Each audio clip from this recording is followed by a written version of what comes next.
Eu sempre pensei que minha casa fosse meu porto seguro. Até o dia em que Laura, minha esposa, olhou para mim com desprezo puro e cuspiu as palavras: "Você é a maior vergonha dessa família." Tudo por causa de como eu coloco comida na nossa mesa. E o pior? Foi na frente dos nossos amigos. Essa é a história da noite em que o chão sumiu debaixo dos meus pés. Ninguém te prepara para o golpe que vem de dentro de casa. Um estranho pode te xingar, um chefe pode te humilhar, mas é a pessoa que divide sua cama, que jurou estar ao seu lado, que consegue encontrar a faca perfeita para cravar entre suas costelas e torcer, usando seu próprio orgulho como alavanca. Eu sempre achei que o trabalho honesto fosse uma virtude. Meu pai, um imigrante italiano que chegou em Nova York com uma mala de papelão e um sonho, martelou isso na minha cabeça: Enzo, neste país, suor no rosto e produto do seu trabalho, isso ninguém tira. Pode não dar glamour, mas dá dignidade. Ele era pedreiro, depois se tornou mestre de obras. Com essas mãos calejadas, ele construiu a vida dele, a nossa casa no Brooklyn e minha faculdade.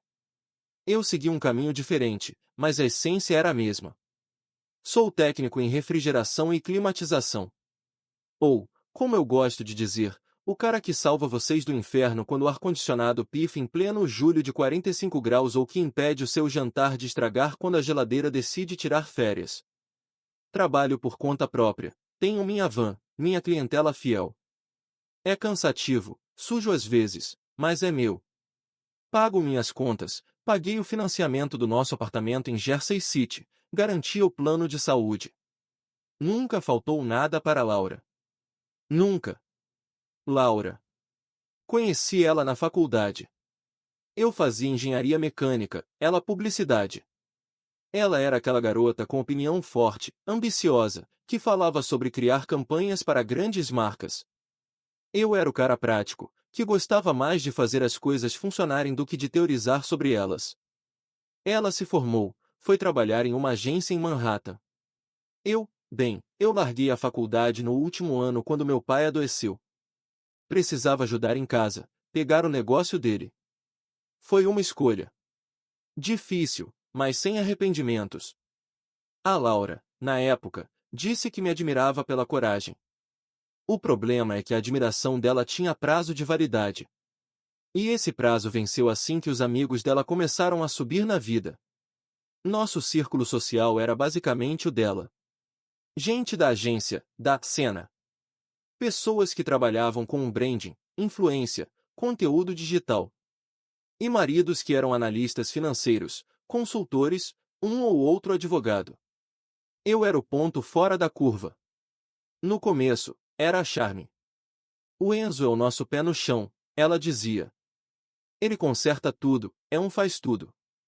Tinha um tom carinhoso. Com o tempo, esse tom foi mudando. De carinhoso para neutro. De neutro para um pouco constrangido. As festas no loft de algum amigo em Williamsburg eram meu purgatório particular. Eu ficava perto da mesa de drinks, tentando achar alguém para conversar que não fosse só sobre o último IPO ou a temporada de esqui em Aspen. Os homens me cumprimentavam com um aperto de mão rápida e me davam as costas. As mulheres me olhavam com uma curiosidade mórbida, como se eu fosse um animal exótico que a Laura tinha adotado. E você, Enzo, o que você faz mesmo? Era a pergunta que sempre vinha, seguida daquela pausa microscópica quando eu respondia: sou técnico em refrigeração. Eu via o sorriso congelar no rosto da pessoa.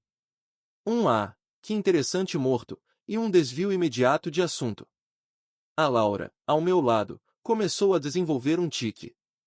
Ela bebericava o vinho um pouco mais rápido, ou arrumava um fio de cabelo imaginário. Ela parou de me apresentar como o Enzo, meu marido. Era só esse o Enzo. Ponto. A gota d'água, o prenúncio do tsunami, foi numa conversa depois de um jantar. Estávamos no carro, voltando para casa. Ela estava quieta, o que era pior que qualquer briga.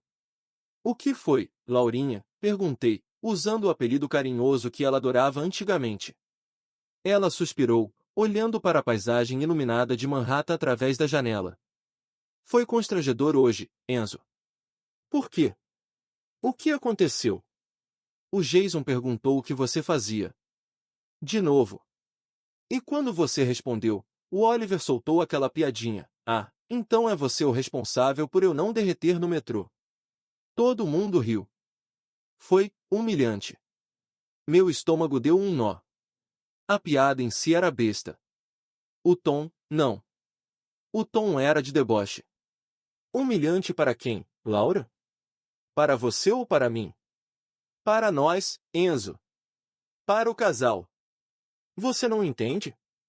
Parece que eu casei com o zelador do prédio. Eles não veem valor no que você faz. Eles veem um serviçal. A palavra ecoou no carro como um tiro. Serviçal. Eu sou um profissional qualificado, Laura. Ganho mais que metade daqueles caras que vivem de aparência, retruquei, a voz ficando grossa. Mas não é sobre o dinheiro, Enzo. É sobre status, é sobre o que você representa. Eu trabalho com imagem, por Deus. Minha vida é construir percepções. E a percepção que todos têm é que meu marido é um mecânico. Naquela noite, dormimos de costas uma para a outra. O silêncio no quarto era mais denso que a escuridão. Eu olhava para o teto, ouvindo a respiração ritmada dela, e me perguntava quando exatamente o homem que ela havia se casado tinha se tornado uma fonte de vergonha. O suor do meu pai, a dignidade que ele tanto pregava, naquele quarto escuro, cheirava a fracasso. Mas eu amava ela. Como um idiota, eu achava que era uma fase. Que o estresse do trabalho dela estava falando mais alto. Decidi tentar mais. Comprei uma blusa de uma marca cara que ela comentou, marquei um jantar num restaurante chique no Sorro. Eu estava tentando falar a língua dela, entrar no mundo dela. Eu estava cavando minha própria cova com talheres de prata. O evento fatal foi o coquetel de lançamento de uma grande campanha da agência dela. Um sucesso. Ela estava no auge. Me pediu para ir, bem arrumado. Comprei um terno novo. Fiquei me olhando no espelho, parecendo um jogador de pôquer tentando se passar por um banqueiro. A sensação era de fraude. O local era um galpão industrial adaptado no Chelsea. Luzes baixas, música ambiente, cheiro de dinheiro novo e ambição. Laura estava radiante, no centro das atenções. Eu me encostei no balcão do bar, pedindo um uísque, tentando ser invisível. Foi quando o grupo se formou. A Laura, o chefe dela, o tal Jason, a melhor amiga Chloe e seus maridos. Eu fui puxado para o círculo. As conversas giravam em torno de investimentos, de uma viagem coletiva para as Maldivas que estavam planejando, de um novo condomínio de luxo no Tribeca. Jason, um sujeito alto e de sorriso caro, virou-se para mim, o copo de champanhe na mão. Enzo, meu caro. Laura nos conta tão pouco sobre você.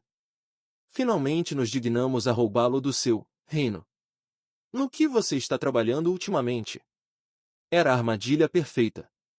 A pergunta foi feita em voz alta, para o grupo todo ouvir. Todos os olhos se voltaram para mim. Vi o sorriso da Laura ficar tenso, seus olhos implorando, eu acho, para que eu inventasse algo, qualquer coisa. E eu, como um trouxa leal à minha própria ruína, respondi com honestidade. Ah, a semana foi pesada. Instalei 3 sistemas split em um restaurante novo no East Village e tive que fazer uma manutenção corretiva urgente em uma câmara fria de um mercado em Queens. O cliente quase perdeu uns $20.000 em estoque. Houve um silêncio. Oliver, o marido da Chloe, soltou uma risadinha abafada. Jason piscou lentamente, como se seu cérebro estivesse tentando processar um idioma alienígena. Fascinante, disse Jason, sem um pingo de fascinação. Então é, Henderson. Literalmente. Ele virou-se ligeiramente, dirigindo-se novamente a Laura. Laura, querida, aquela ideia para o cliente de bebidas energéticas está simplesmente genial. Você tem um mindset fora da curva. Foi um descarte. Suave, educado, mas um descarte completo. Eu tinha sido reduzido a uma curiosidade irrelevante e imediatamente ignorado. A conversa fluiu para longe de mim como a maré. Fiquei parado ali, segurando meu copo de uísque, sentindo o calor do constrangimento subir do meu colarinho. Mas o pior ainda estava por vir. A gente acha que já atingiu o fundo do poço, até perceber que tem um porão embaixo. Depois daquele fascinante do Jason, eu me transformei num fantasma na minha própria pele. Fiquei circulando pela borda do evento, vendo minha esposa brilhar, rir, gesticular. Cada risada dela era como um alfinete me cutucando. Ela pertencia àquele mundo de luzes e ar-condicionado silencioso. E eu? Eu era o cara que consertava o ar-condicionado quando ele quebrava, e depois sumia pela porta de serviço. A viagem de volta foi feita em um silêncio de velório. Dessa vez, nem eu tentava quebrá-lo. O carro era uma cápsula pressurizada de rancor. Eu olhava para a rua, vendo as luzes das casas passarem, cada uma delas uma vida normal, onde talvez o marido pintor fosse recebido com um beijo, e não com vergonha. Entramos no apartamento. O som da porta fechando ecoou no vazio do lugar. Ela jogou a chave no pote da entrada, um barulho agressivo de metal batendo em cerâmica. Precisamos conversar, Enzo. Ela disse isso sem olhar para mim, tirando os saltos altos e andando em direção à sala, para o sofá branco e minimalista que ela escolheu e que eu sempre achei desconfortável. Era um sofá para ser visto, não para se viver. Um resumo da nossa relação naquele ponto. Ótimo, eu disse, a voz saía mais áspera do que eu queria. Vamos conversar. Vamos falar sobre como seu chefe e seus amigos de merda tratam o seu marido. Vamos falar sobre como você fica parada, sorrindo, enquanto me tratam como o ajudante de pedreiro da festa. Ela se virou, os olhos flamejando. Ai, por favor, Enzo. Para de fazer vitimismo. Ninguém te tratou mal. Você é que não sabe se portar. Você não precisa dar todos os detalhes sujos do seu trabalho. Você podia simplesmente dizer que é autônomo, que tem seu próprio negócio. Mas não. Você tem que falar em câmara fria, em estoque estragando, é nojento. Nojento. A palavra pairou no ar entre nós, pesada e venenosa. É nojento, repeti, devagar, como se não entendesse. O que é exatamente nojento, Laura? O trabalho honesto? O suor? O fato de que eu evito que famílias percam o que têm, que restaurantes não fechem as portas. Isso é nojento para você. É nojento para o contexto, ela gritou, perdendo a compostura. A máscara da profissional bem-sucedida desabou, revelando uma raiva pura e desprezível. Você vive num mundinho simples, Enzo. Tudo é preto no branco para você, conserta, ganha dinheiro, volta para casa. Você não entende as nuances, as sutilezas, a imagem que a gente precisa projetar. Eu lutei tanto para chegar onde estou, para não ser só mais uma mulher vinda de uma família classe média do subúrbio. Eu construí uma persona, uma reputação. E você vive puxando essa reputação de volta para a terra, para a lama. Eu senti uma frieza se espalhar pelo meu peito, substituindo a raiva. Era algo pior. Era um desprendimento, como se eu estivesse vendo a cena de cima. A lama, ecoei. Então eu sou a lama. E o seu mundo de sutilezas e nuances é o quê? A porra de uma torre de marfim? Construída com o quê, Laura? Com o dinheiro da minha lama. Ah, não vem com essa, ela retrucou, erguendo o queixo com arrogância. Eu ganho meu próprio dinheiro. E eu quero mais. Quero uma vida que faça sentido, com pessoas que inspirem, que tenham ambição real, não apenas sobreviver. Foi quando a frase saiu. Líquida, cortante, como caco de vidro. Ela olhou para mim, da cabeça aos pés, me vendo no terno que agora parecia uma vantagem barata, e cuspiu. Às vezes, Enzo, você é a maior vergonha dessa família. A maior vergonha da minha vida. O tempo parou. Não houve som. O tráfego lá fora, a geladeira zumbindo na cozinha, tudo sumiu. Só existia aquele vácuo gelado criado por essas 7 palavras. Ela disse e não retirou. Ficou ali, ofegante, os olhos arregalados, mas sem um pingo de arrependimento. Era a verdade dela, finalmente liberta. Eu não senti mais raiva. A frieza tomou conta de tudo. Meu coração, que batia desesperado minutos antes, agora parecia uma pedra no fundo de um lago. Eu olhei para ela, para a mulher com quem dividi sonhos, segredos, um apartamento, uma vida. E não reconheci ninguém. Era uma estranha bela e furiosa. Tá bom, eu disse. Minha voz estava estranhamente calma, plana. Entendi perfeitamente. Virei-me e caminhei em direção ao quarto. Não para discutir mais. Não para chorar. Para fazer uma mala. Enzo? Onde você pensa que vai? A voz dela veio de trás, agora com um tom de incredulidade e um fio de pânico. Ela esperava uma briga maior, um choro, uma súplica. Não minha quietude. Vou sair, respondi, sem me virar, abrindo o armário. Isso é ridículo. Você vai me deixar porque teve um chilique? Todo casal discute. Parei e me virei lentamente. Ela estava na porta do quarto, com os braços cruzados, mas a postura defensiva não escondia o desconforto. Isso não é uma discussão, Laura. Você não está discutindo nosso orçamento ou para onde vamos passar as férias. Você acabou de me dizer, de forma clara e cristalina, que eu sou uma fonte de vergonha para você. Que a essência do que eu sou, do que eu faço, da minha história, envergonha você. Não tem conserto para isso. Não tem me desculpa, eu não quis dizer. Você quis dizer. Cada palavra. Abri uma mochila e uma mala pequena. Comecei a colocar roupas básicas, sem critério. Calça jeans, camisetas, cuecas, meias. Ação mecânica. Você está sendo dramático. É só uma fase de estresse.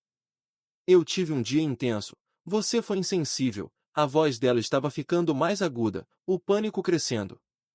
Ela estava perdendo o controle da narrativa, e isso a aterrorizava. Pare, Laura. Por favor. Mantenha um pouco de dignidade. Você já tirou a minha, não tire a sua também.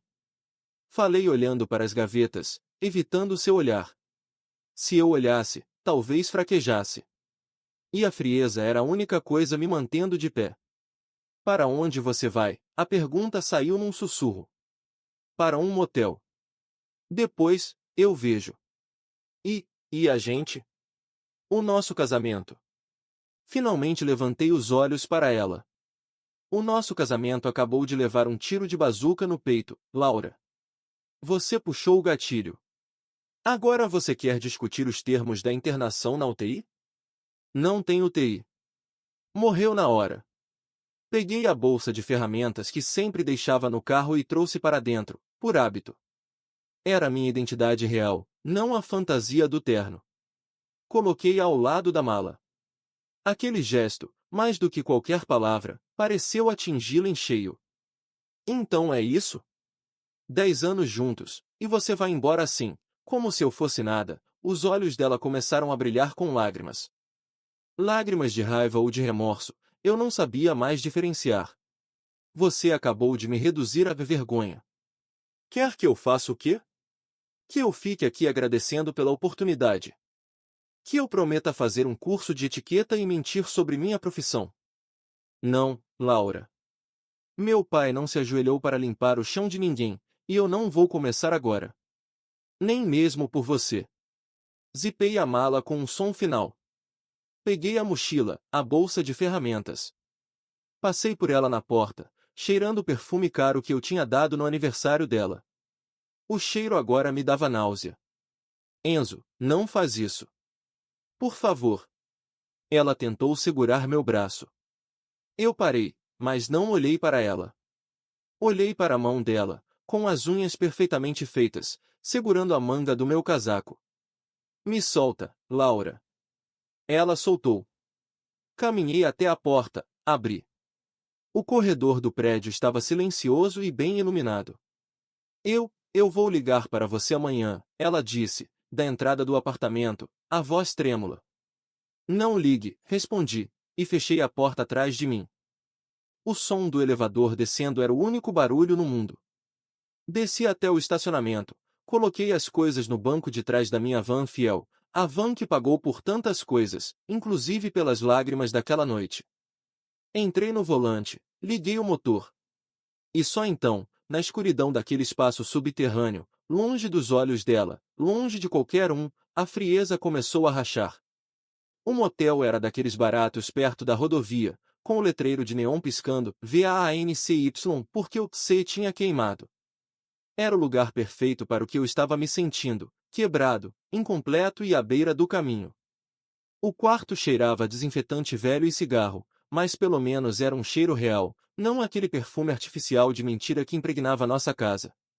Joguei a mala no chão e desabei na cima dura.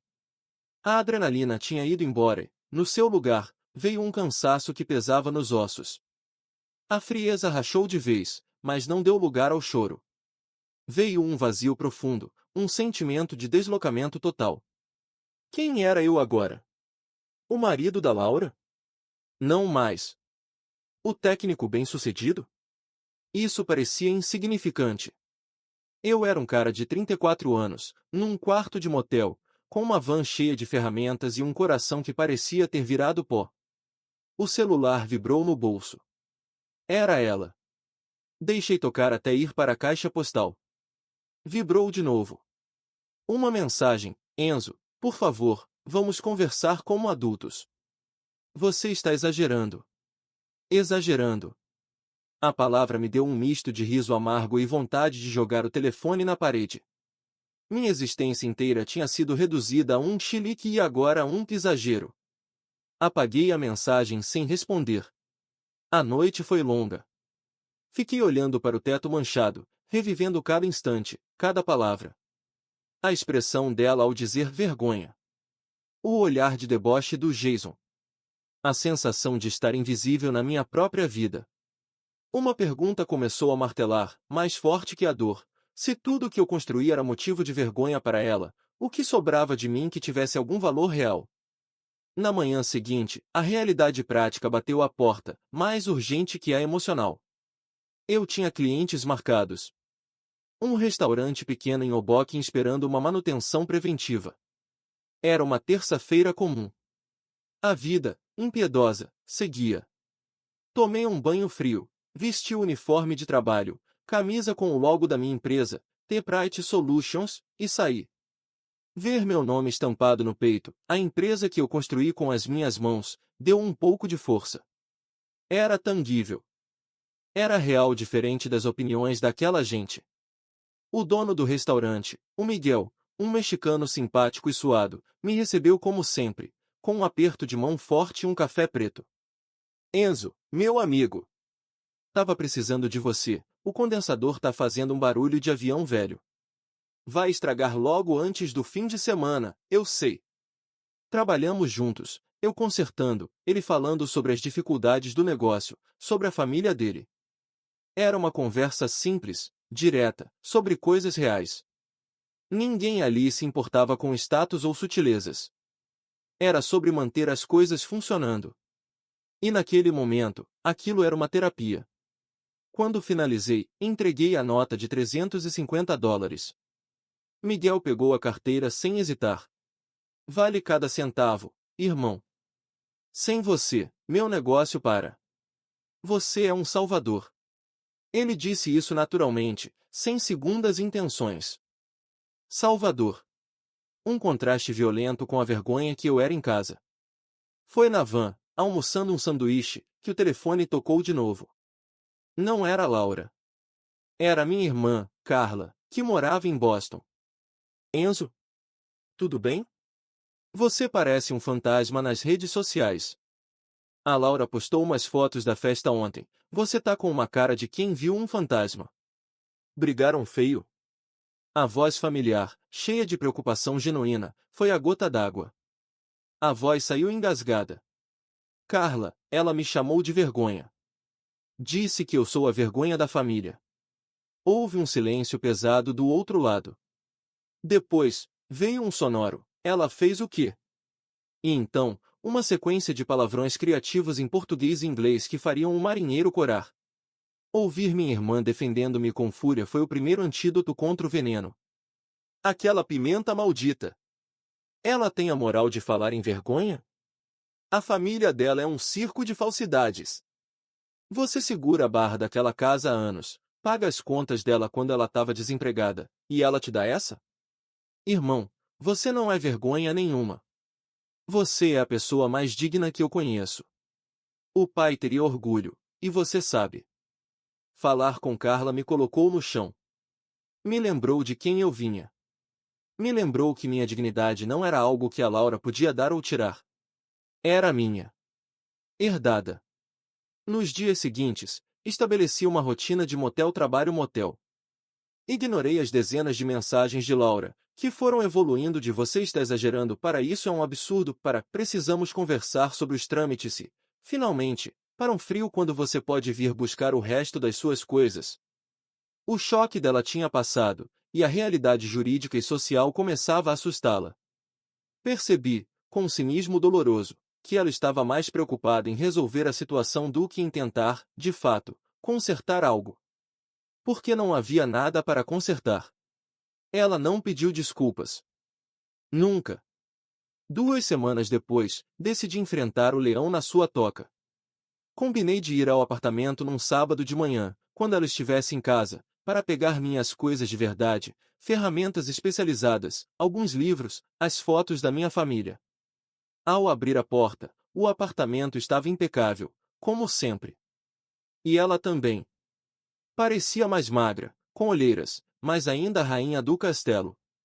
O clima era de um formalismo gelado. Suas coisas estão na sala de estar, disse ela, evitando o contato visual. Obrigado. Fui até a sala. Ela havia feito uma pilha organizada com minhas coisas.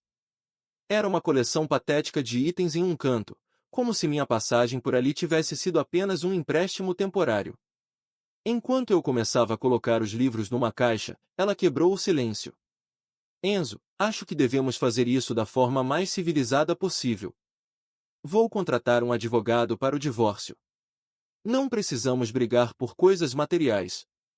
Parei de empacotar e olhei para ela. Concordo. Não vou brigar por nada. Fica com o apartamento. Fica com os móveis. Fica com tudo que compramos juntos. Só quero o que é meu antes de você. Minhas ferramentas, minhas fotos, e minha van. Ela pareceu surpresa, talvez esperando uma guerra. É muito generoso da sua parte. Não é generosidade, Laura. É cansaço. E é pragmatismo. Tudo aqui tem o seu gosto, a sua marca. Eu não quero levar nada que me lembre disso. Mas tem uma coisa que eu quero, e eu vou levar. O que? Meu nome da conta conjunta. O dinheiro que eu coloquei lá dos meus jobs. Metade do que tem, já está. A outra metade é sua. É mais do que justo. Ela corou. A conta tinha uma boa quantia, principalmente de uma grande instalação que eu tinha feito em um prédio comercial. Claro. É justo. Havia mais uma coisa. Algo que eu precisava ouvir, não por ela, mas por mim. Só me responde uma coisa, com honestidade. Quando exatamente eu virei uma vergonha para você? Foi quando eu larguei a faculdade.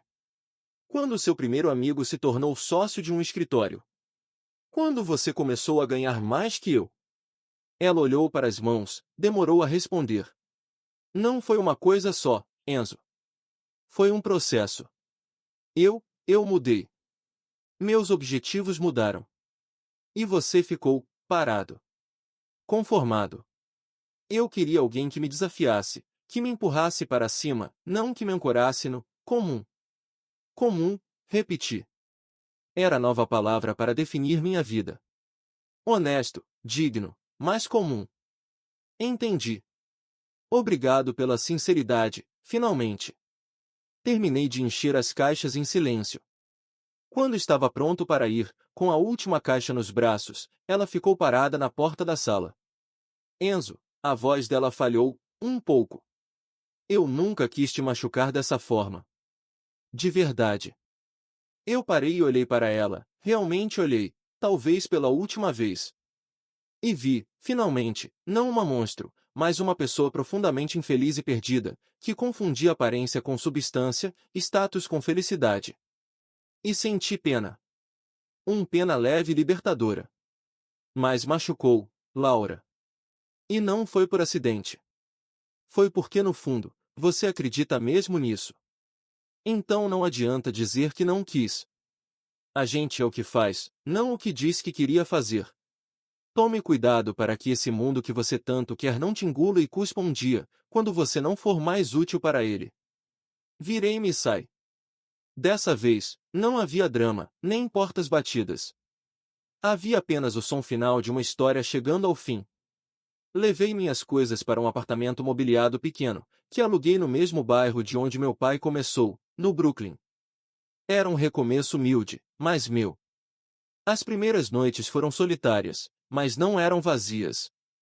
A paz começou a voltar, lenta, como um rio encontrando seu leito natural depois de uma enchente. Cerca de um mês depois, estava instalando um novo sistema em uma padaria. Meu celular vibrou. Era uma mensagem de um número desconhecido. Enzo, sou a Chloe, amiga da Laura. Preciso de um orçamento urgente para o ar do meu loft. Me disseram que você é o melhor. Laura me passou seu contato, disse que você é realmente excepcional no que faz. Li a mensagem 2 vezes. Um sorriso irônico e amargo se formou nos meus lábios. A notícia da minha competência, aparentemente, tinha se espalhado no círculo dela. E agora, na hora do desespero com um ar-condicionado quebrado, o vergonha, o nojento, o serviçal era excepcional e o melhor. Respondi com profissionalismo puro, claro, Chloe. Posso ir amanhã às 10 horas. A taxa de visita é de $80, que é descontada do serviço se fechado. ATT, Enzo da Temprite. Ela aceitou imediatamente. No dia seguinte, no loft luxuoso de Chloe, enquanto eu diagnosticava o problema, ela ficou ao meu lado, tentando puxar conversa. A Laura tá diferente. Mais quieta. Você faz falta, sabe? Eu mexi em um parafuso, sem levantar a vista. É mesmo? O problema aqui é a sujeira no evaporador. Vou ter que fazer uma limpeza profunda. Vai ficar em $450. Ela entendeu o recado. O assunto pessoal morreu ali. Ao sair, com o cheque na mão, senti algo que não sentia há muito tempo, um orgulho limpo, sem mistura. Eu não era mais a vergonha de ninguém. Era apenas Enzo. O técnico. O cara que conserta as coisas. E, pela primeira vez em anos, isso era mais do que o suficiente. Era tudo.